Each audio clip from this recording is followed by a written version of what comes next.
Good morning, everyone. Before we get into this morning's update, I would like to go over a quick synopsis of what has been transpiring across the crypto market.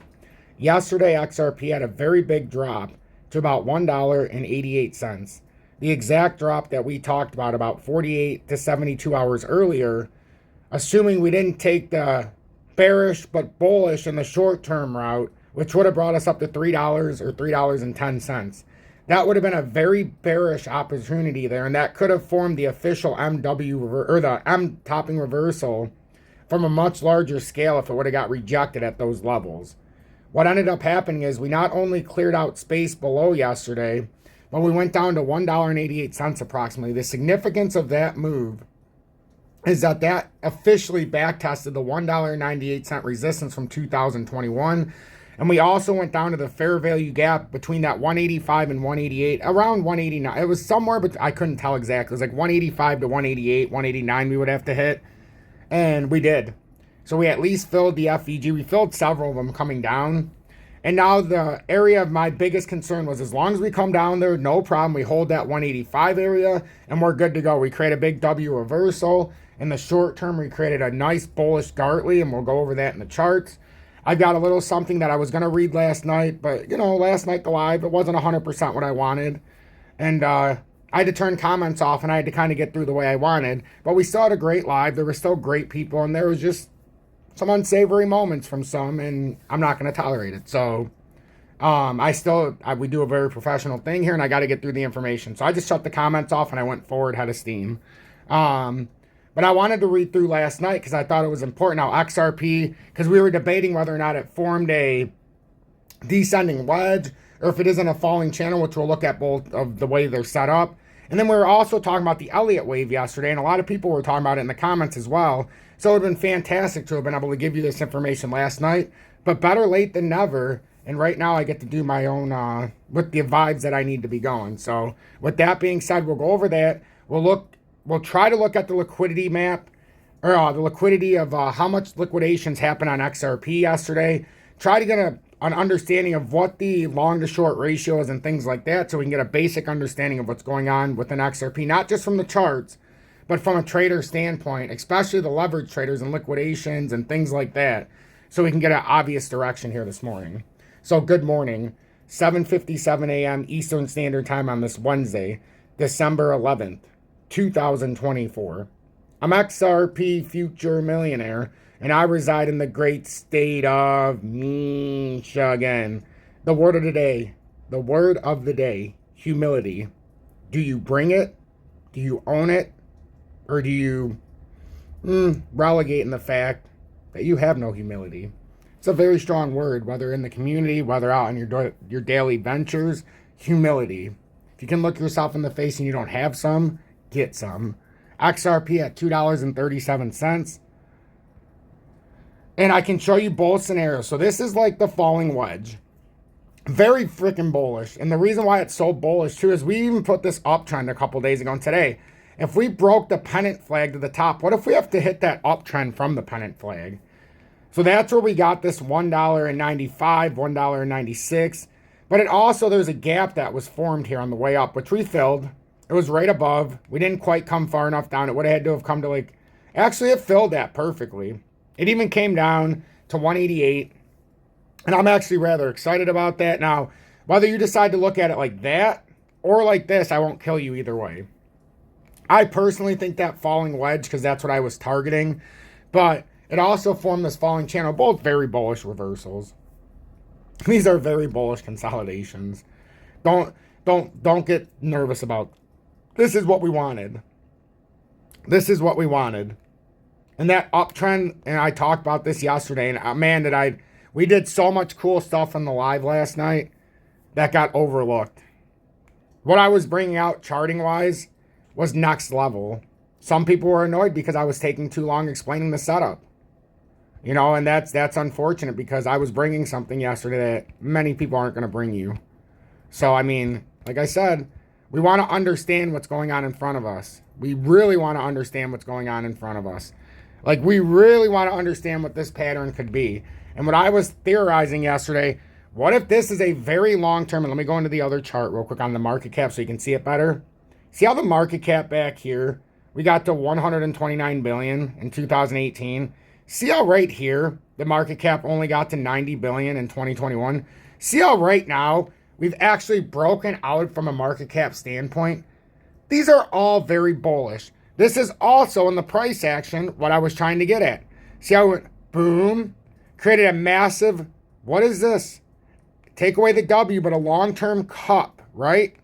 Now, what if the market cap does something like that? Well, the price action is catching up. We haven't caught up to that, and that's what I was speculating yesterday. What if this, yes, we know there's a W, we've been talking about it for years, but what if it's actually one big cup, and then it breaks out of a handle? Well, we know you would have to get that target for measuring the depth of the cup. So I thought it was fascinating to go over that dynamic last night. It was not as well received because I wasn't getting to the point fast enough in the short term. Now, I don't care about getting to the point in the short term. I took my time, and like I said, I turned comments off because I wanted it to resonate with the audience. You know, you want to know what's going on. So if this scenario is playing out, you need to know what the target is. So then we were measuring the depth of the cup, assuming it fills out to all-time highs. And this is only from $3.27 on this particular chart, on this exchange.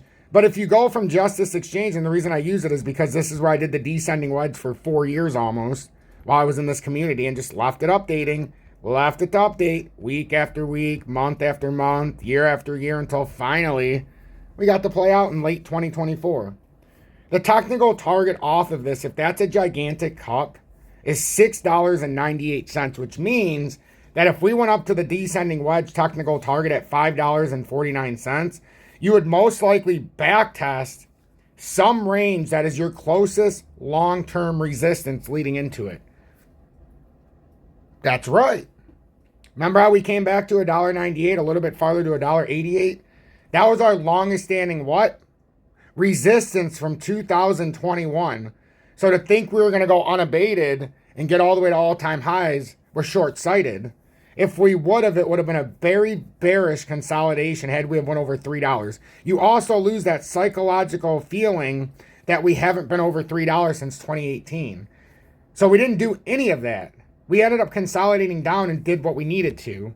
So we went back to the most recent resistance from the past bull cycle, and we hit the back test perfectly.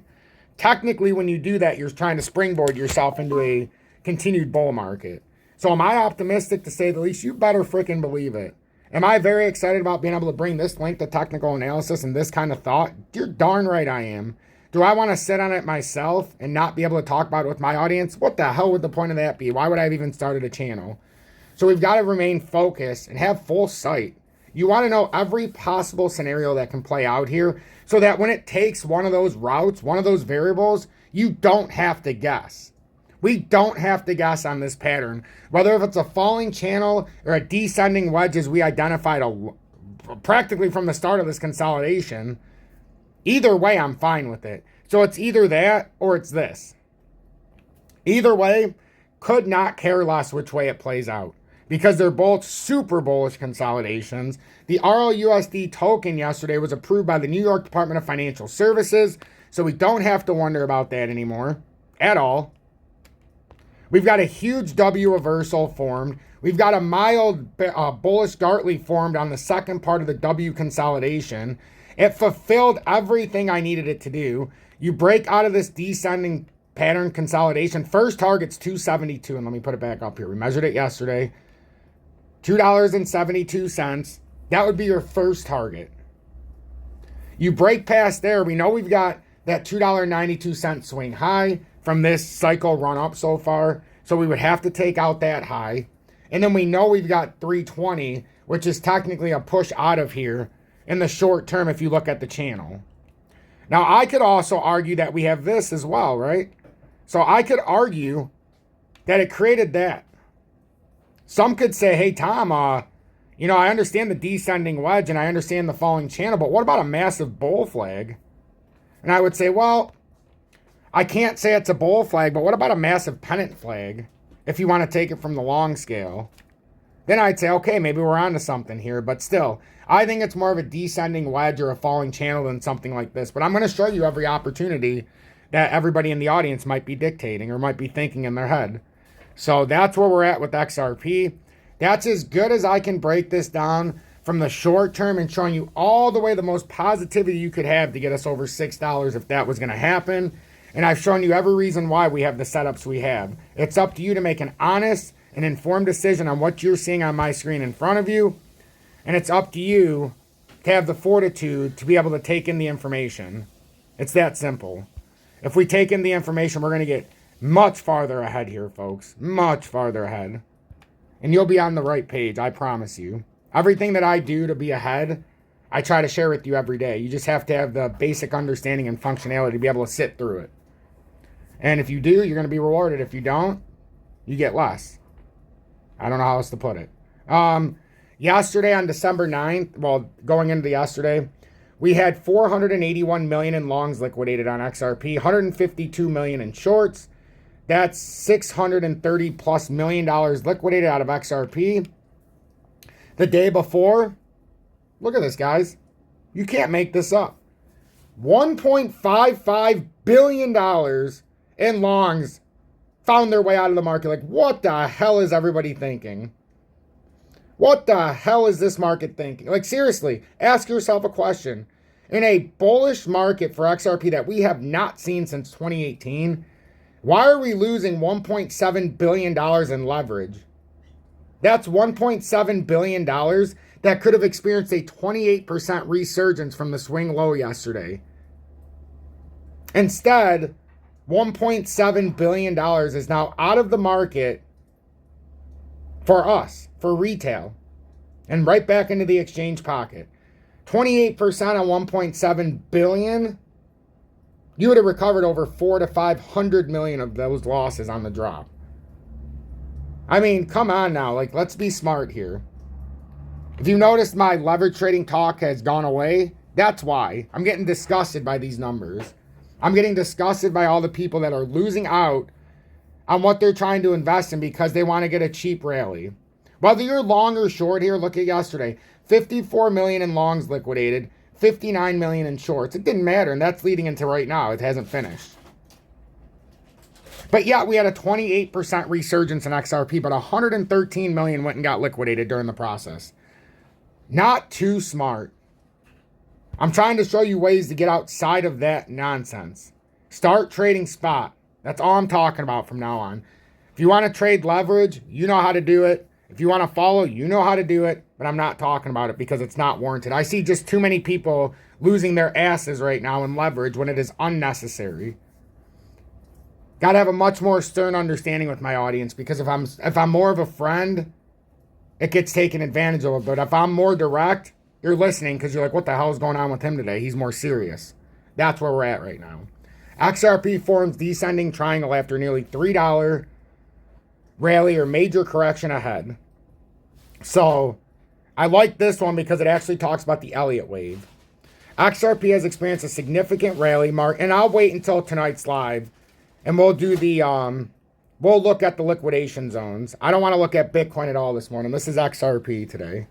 XRP has experienced a significant rally marking the completion of wave 5 and its Elliott wave structure, with a peak near $2.90 on December 3rd, 2024.